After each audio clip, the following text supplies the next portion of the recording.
Let's talk more about this election result. Joining me now is George Chen, Managing Director at the Asia Group. He's also a visiting scholar at the National Ching-te University and joins me live here in front of the presidential office. George, it's really great to see you here. Yeah, nice to see you, Emily, in Taiwan. I'm really glad that the rain has also let up as well, so we can have this talk.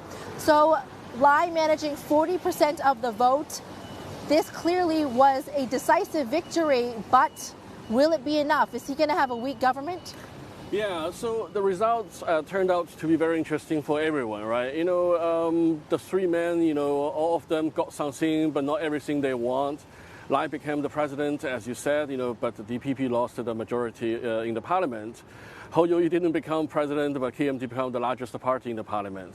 The most interesting guy, I think, a lot of people say, Ke Wen-je didn't become the president, such a setback, but I don't think so. I think he probably, in heart, he's pretty happy, because now his party becomes a very important minority. That creates a lot of room for cooperation, not just between KMT and DPP, but I think Lai Ching-te is also thinking, how to find a way to work with Ke Wen-je, because they have to. Otherwise, DPP will be, as you said, very weak in the parliament to get all the bills passed.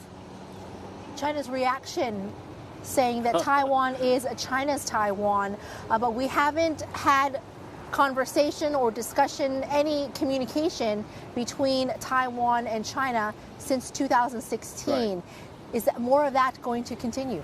Yeah, no, I don't think Beijing will choose to talk to DPP anyway. Especially now, Beijing officially lists Lai as like the #1 enemy, for China. So the next 4 years, I don't think there will be any hope for direct dialogue or even backhand dialogue. I think back to Chen Shui-bian's time, people say there are still some backhand dialogues between Taipei and Beijing. Now I think Beijing completely give up. But so far the Chinese government's reaction has been pretty constrained. We haven't saw the fireworks, across the Taiwan Straits.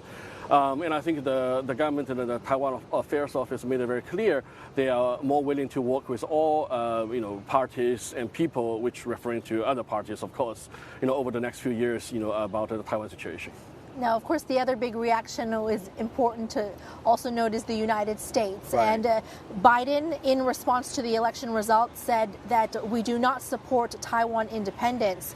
But at the same time, within 24 hours, a group of U.S. officials, former top executives, are already in Taiwan for post-election talks today. Right. What do you make of U.S. on the back of the result? Right, the senior delegation led by AIT chairman, flew in. That's pretty standard, protocol. I think the key mission, for this delegation is to reinforce the message that the U.S. government wants to have status quo in the Taiwan Strait. Also, they want to, have some, probably private meetings with Lai, to make sure, he's also, as he pledged to be sort of the Tsai Ing-wen 2.0, so he will keep his promise. I think Biden's message about not support Taiwan independence, and you saw Blinken also has a statement, very diplomatic, in terms of language. All signals show that both Washington and Beijing want to de-escalate the Taiwan risk rather than escalate.